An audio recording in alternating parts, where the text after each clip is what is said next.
There has been a direct warning to Russia from Britain in the House of Commons this afternoon of a kind we have not heard before. It's particularly important because it throws a spotlight on what is probably our greatest national vulnerability, the network of undersea cables, more than 60 of them, which provide 95% of our internet and a lot of our energy.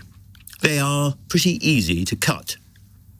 Cables have been cut by Russian vessels in the Baltic, and the Defence Secretary John Healey told MPs today that a Russian spy ship, the Yantar, had been detected twice in British waters recently and was now being shadowed by Royal Naval vessels and RAF aircraft.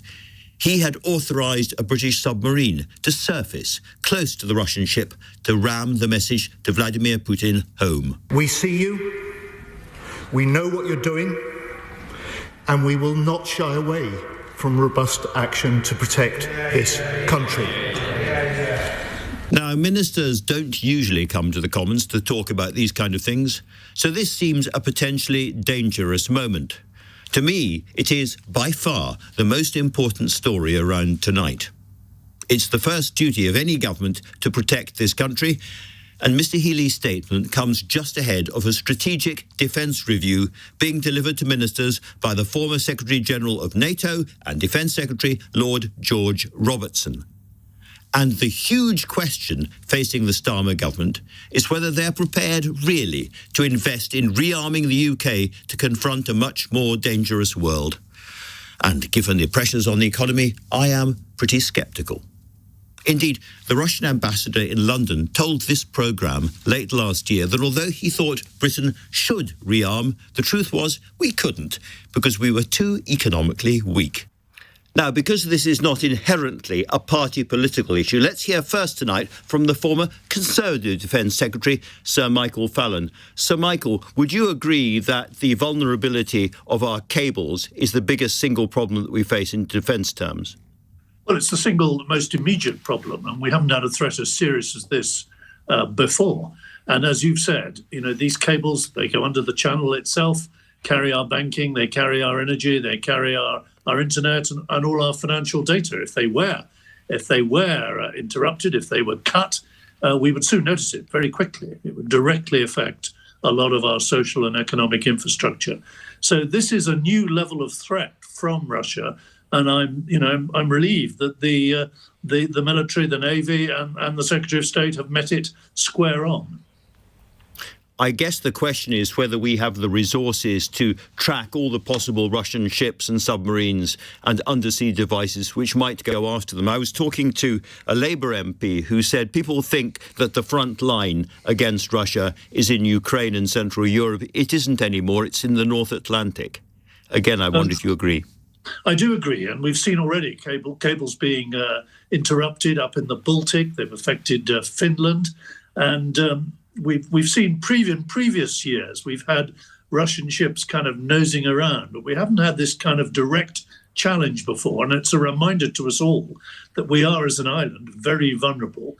And it's certainly a reminder to those carrying out the defence review that you've referred to. It's a reminder of just how important the Royal Navy is in defending our island. And it's a reminder that, that review must certainly include a re-examination of the size and readiness of the fleet that we have.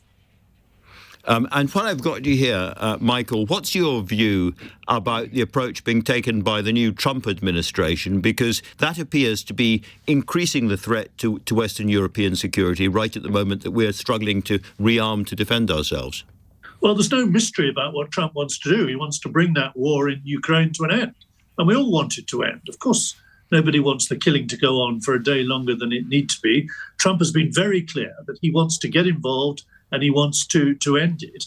And he's made this pretty direct appeal now to Russia that you either do it the soft way or you do it the hard way. That, of course, is risky, but it's necessary. It really is necessary that we do force Russia to face up to the consequences now and accept that they're not going to get the whole of Ukraine back into the Russian orbit.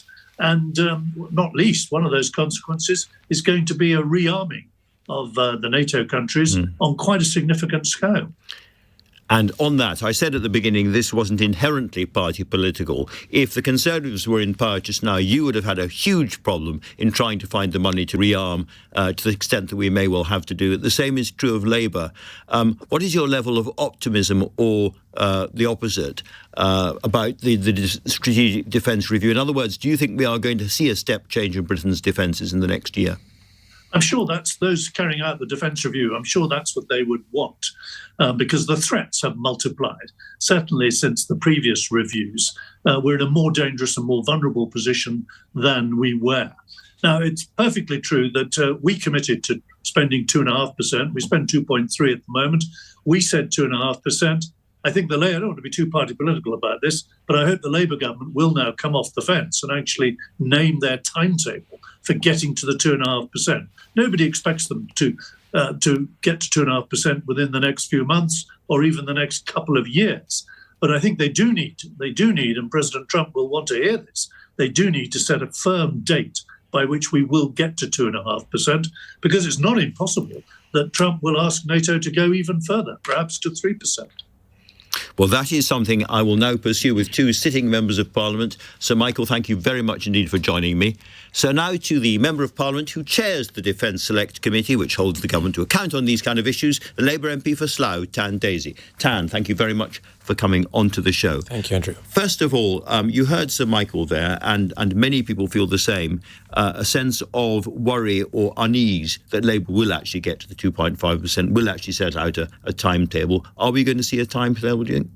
Well, look, in terms of 2.5%, that is something that I have said on the floor of the House to the Secretary of State for Defence, as well as indeed to the Prime Minister during the recent liaison committee meeting. My questioning for about 7 or 8 minutes centred around the need for clarity, the need for a timetable, and that is what I impressed upon the Prime Minister. I completely appreciate the fact that he has committed to that 2.5%, and we, I think, on a cross-party basis can agree to that. But the problem is, if we do not actually convey that to our allies, to our defence industrial base, where and when we are going to get to that position, then I think that that would be to our detriment. So we need clarity on this. There's also been reports recently that this Strategic Defence Review, which I gather is pretty radical and very important under Lord George Robertson, is now being delayed possibly until the autumn. It was going to go to ministers this month. I think by the 13th of February was the deadline. But if it's going to be delayed until the autumn, that's really worrying. Well, Lord Robertson, as the lead reviewer of the Strategic Defence Review, he and others have appeared before the Defence Committee giving evidence with regards to the SDR, but also during other conversations with him separately, including in this month. We are being constantly told that this will be in the first half of this year, and the Secretary of State has not said anything. Okay, so you think it won't be? You think it probably won't be delayed? Yeah, I think that the government realises the importance of this because of the various threats that we are facing. The Defence Committee, in fact, this week we had, within our ongoing inquiry onto defence in the grey zone, the former head of the intelligence services and also Dr. Drent from the Netherlands, the hybrid unit there, they were explaining to us about the increasing threats that we as a nation face. So I'm glad that you're actually discussing this, because that means that we are able to convey to the public the increasing level of threats, the aggression from Russia and elsewhere. And that's why we see also, with regards to the undersea cables, which I questioned the Secretary of State on today, was that what are we doing to ensure that we are learning the lessons from what has happened with regards to Eagle S from Finland to Estonia, the undersea cables which Russia again is accused of dragging. A Russian ship and I think a Chinese ship as well has been accused of dragging anchors through these cables. And we need to make sure that we are actually using sanctions or other measures to stop these vessels from constantly coming into our waters and doing that intelligence and that recon, because that will be to our detriment. And as Sir Michael pointed out earlier, that if we do not stop this from happening, the undersea cables, that infrastructure there is critical to our way of life, to our commerce, to the way that information flows, not to mention defence. I want to bring in another of your committee members just now, sits on the side of the Liberal Democrat MP for Tunbridge Wells and an ex-military man himself, Mike Martin. Because, Mike, I think you have been looking particularly at this matter of undersea cables. Yes, so I'm a member of the Joint Committee on National Security Strategy, and we agreed with TAN, and we agreed on Monday that we are going to be looking at this matter because it is of critical importance, as everyone's outlined. Yeah.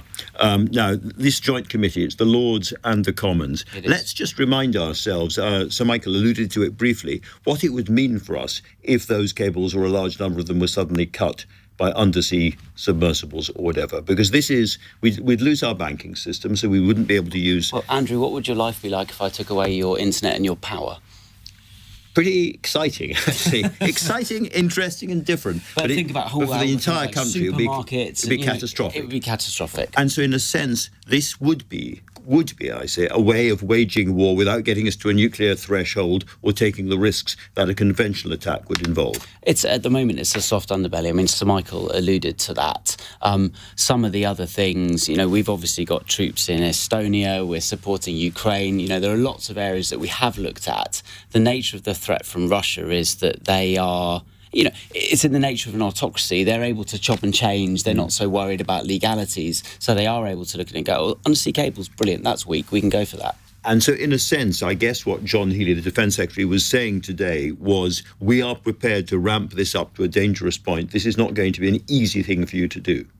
He was saying that, and I was fully in support of the robustness of the response today. We surfaced a British submarine next to a Russian ship to make the point that we were watching them. And so that kind of signalling and robustness is exactly right. And Tan, for people listening, that is quite an unusual and, relatively speaking, provocative thing for us to do.